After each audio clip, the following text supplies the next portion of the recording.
I'm going to show you a video clip of a talk given by a transgender lieutenant colonel in one of the U.S. military branches. But I want you to watch it with this one question in mind. Does this make us safer? Check this out. So, inclusion is a national security imperative. We fight today, and we are going to fight in the future using brain power. And if that brain, who's going to revolutionize the way we fight in space, we fight in cyber, just happens to be in a trans body, you should want them all serving alongside me. And for your organizations, it's the same way. Those perspectives that we get from a diverse set of individuals, it's been talked about on stage a lot regarding the science behind high-performing teams. We need those perspectives.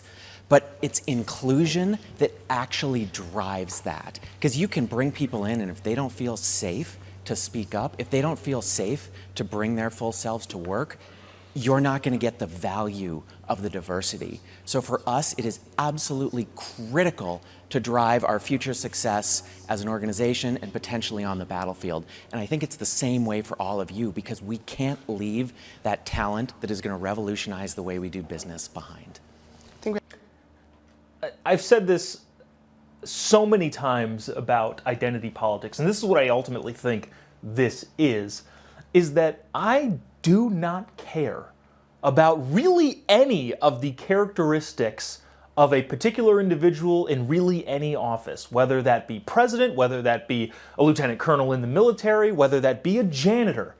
The question that I have, and the only question that matters to me, is can they do the job? I don't care if you are a black, transgender, lesbian immigrant that doesn't speak English. Can you do the job that you are tasked with doing the best that you can do? Or at least the best that anybody can do, really, because in this particular situation, that's what the qualifications here are. And so with that in mind, this particular individual, who is now a lieutenant colonel in the U.S. Space Force, you have to ask the question, why? And I don't like having to ask this question, but this is where identity politics has put us. Is someone who is in a position of authority or power there because of merit, or are they there to check a box? In the same way that affirmative action caused people to question whether or not minority students earned their way into the degree that they have, or were there to check a diversity box, you have stuff like this. I have no idea of this particular individual and their talents and skills. The problem is, we live in a culture, in a world, and under an administration that prioritizes checking boxes that can be seen across pretty much the entirety of the administration, and consequently is coming into the military.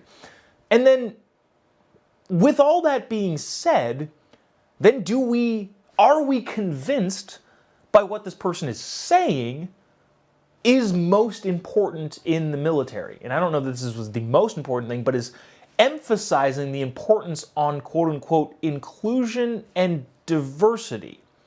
Is that actually as important as they're saying it is? I don't think so. If I were to push back on that, I would say, well, you should be hiring people who can do the job. And if the workplace environment doesn't fit that person, again, we're talking about a military position, then maybe they're not right for the job.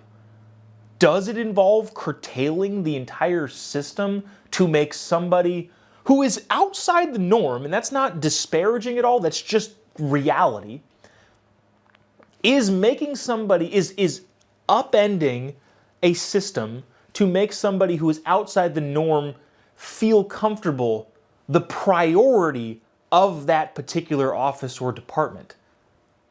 The answer pretty obviously is no. The priority is preparedness. And the argument being made is, well, this would increase preparedness if we have people who are of all beliefs, that are feeling welcomed, then we will all be prepared. I don't think so. I think by definition, whether or not you're prepared is whether or not you prepared, not whether or not you feel good about what it is that you're doing.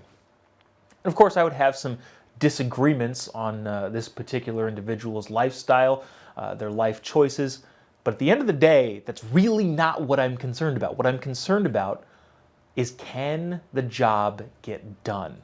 Or is this checking another diversity box in the administration's attempt to check boxes specifically and only? That's the biggest problem I have here. And I don't know how this ends up playing out or how it ends up working for the American people, who again are trusting might be a difficult word, but are paying for the ability to be safe. And so what really the question boils down to is, does promoting a fake type of diversity in order to appease a particular political audience actually make us safer? In this particular case, I would argue probably not.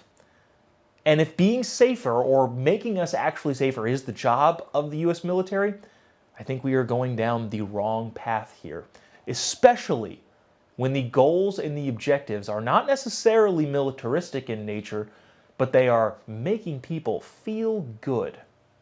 Last time I checked, the military was not supposed to be a jobs program. It was supposed to be an attentive fighting force that can protect and defend the American citizen. But what do I know?